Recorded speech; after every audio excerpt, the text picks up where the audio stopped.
Some of the best deals can be acquired at the auction, either live in person or online, but you need to know how it works and the ins and outs and the pros and cons. So in today's video, I'm going to show you exactly how to buy a house at the auction coming up.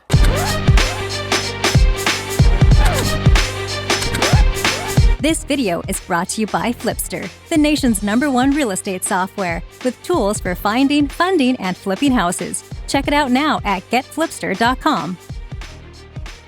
If you're new here to this channel, I'm Jerry Norton with flippingmastery.com, and this channel is all about ways to help you make money wholesaling and flipping real estate so you can live your dream life. Be sure to subscribe and turn on the bell notifications so you don't miss new videos. For a mortgage foreclosure, depending on the state, a trustee assigned by the lender or an officer of the court conducts a foreclosure sale to recover the balance of a loan from a borrower who's defaulted on their mortgage payments. Tax foreclosures is when the county forecloses on unpaid property taxes. Now, typically, these foreclosures happen at an auction, and there are two types of foreclosure auctions: live in person and online. First, let's talk about live auctions. In most cases, the auction is held literally at the county courthouse steps. Now, keep in mind, every county is different, so you'll need to learn the exact process in the county where you do deals. Live foreclosure auctions are free to attend and open to the public to ensure that the home being foreclosed upon receives the highest possible recovery for the bank or lender and the smallest deficiency for the borrower. Here are 7 steps to participate in live foreclosure auctions. Step number 1 is to locate foreclosure auctions in your area. It's mandatory by law that lenders give public notice that a property is being foreclosed on, so foreclosure sales data is usually available from the specific county either online or at the county courthouse, or from a third-party foreclosure sales agent, often called a trustee. Now, you can also find out about upcoming auctions online at RealtyTrack and/or auction.com, or simply just Google trustee sale auction in your county or state to find more information.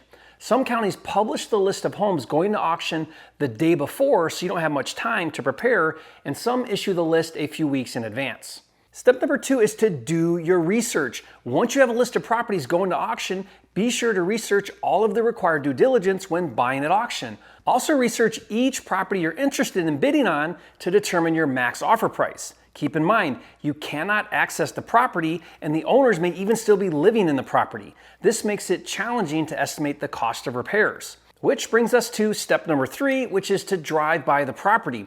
While you cannot access the inside, the outside will give you a good indication of the inside. In other words, if the outside is maintained well, the inside more than likely is as well. And if the outside has been neglected, you can assume the inside has been neglected too. Don't rely on Google images alone. I once attended an auction in Detroit, and investors were buying houses they did not drive by and see prior to bidding and were unaware that the city had recently demolished the homes. Now, they were buying based on Google Earth images, thinking they were buying houses when in fact they were buying vacant lots. In order to do a property review, use my free comps tool to instantly determine the property's after repair value. Now, this tool has a deal analyzer that will tell you exactly what price you need to pay to make it a good deal. Just go to compmydeal.com to get that for free. Step number 4 is to do a title review. Prior to the auction, always get a preliminary title report for the properties you're interested in buying, and be sure to look for any secondary liens or tax liens. Make sure there aren't any hidden liens or encumbrances on the property that you would inherit if you bought the property. Step number 5 is to get your financing in order. Most foreclosure auctions accept cash, bank money orders, or cashier's checks for payment. In almost all cases, you'll have to show that you're in possession of sufficient funds to pay for the property in full. In nearly every state, you'll have to pay in full immediately following the auction of the property. A few states allow you to pay a percentage at auction and the rest within a certain time frame, but it's usually only 24 to 48 hours. This means you have to have your funding arranged ahead of time. Now, as a quick tip, I found that most counties have a money investor who will lend to investors to buy at auction. One lender I use requires I give him the list of homes I want to bid on ahead of time, and then he does his homework and he gives me the max amount he would lend on each property I want to buy. Now, if I get the deal for his amount or lower at auction, he'll fund the deal. These auction lenders usually attend the auction, and if you go and pay close attention, you'll recognize him there mixing and mingling with other investors and paying for properties. Now, if you think that's genius, leave a comment and say, Jerry, you are a flipping genius. Step number 6 is to attend the auction and bid. Check in at least 1 hour before the auction starts. Get an auction bidder card and raise it when the auctioneer announces a price that you're prepared to accept as your winning bid. Now, the opening bid is the starting price to buy the property. This is usually the amount owed the lender. If you are the only bidder interested in the property, you will be able to buy it for $1 over the opening bid amount, which happens all the time. Step number 7 is to take possession of the property. If the previous owner or a tenant or someone is still living there, you'll need to follow local eviction process to get the home vacated. Now, this is something to find out during your prelim drive-by before the auction, as it may take several weeks to evict someone.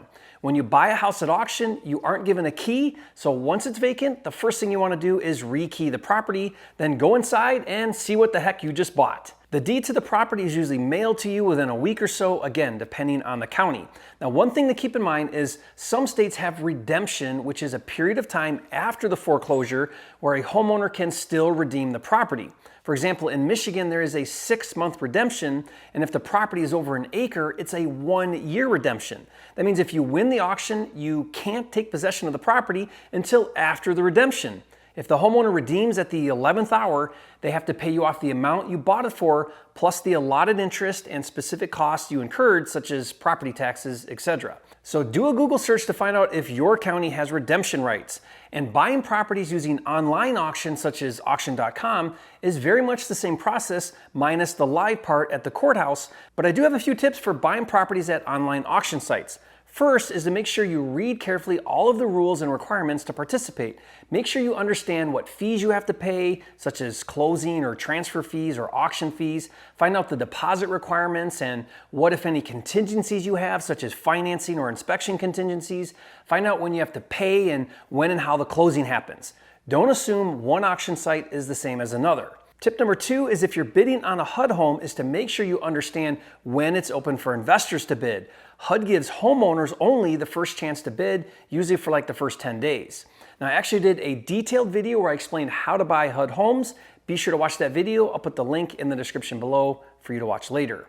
And tip number 3 is to find out if it's an absolute auction or if there is a minimum reserve.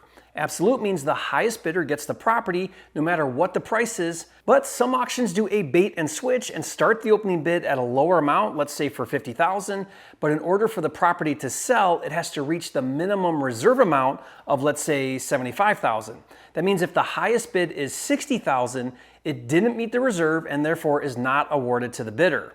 Now, some auctions will give the reserve amount and some don't, and you don't know if the reserve was met until after you win, and they tell you, which can be extremely frustrating. And one final bonus tip, the key to winning at the auction is to play the long game. It's hit or miss at the auction because you never know what kind of competition is going to show up that day. It may be extremely competitive one day and you don't get a single deal at your price, or nobody is there that day and you can steal deals. Be consistent and patient, and in the long run, you'll win big time. Now, another one of my favorite types of leads to go after are probate properties. On a recent video, I did a deep dive on probate, what it is, how the process works, how to find probate leads, marketing strategies, and other tips and tricks to help you dominate this lead type. Basically, everything you need to know about how to buy probate deals for cheap. So click right there right now to watch that video. And if you haven't yet, be sure to subscribe to my channel. With over 500 videos, this is the #1 channel on YouTube for all things wholesaling and flipping. And I'll see you on the next video.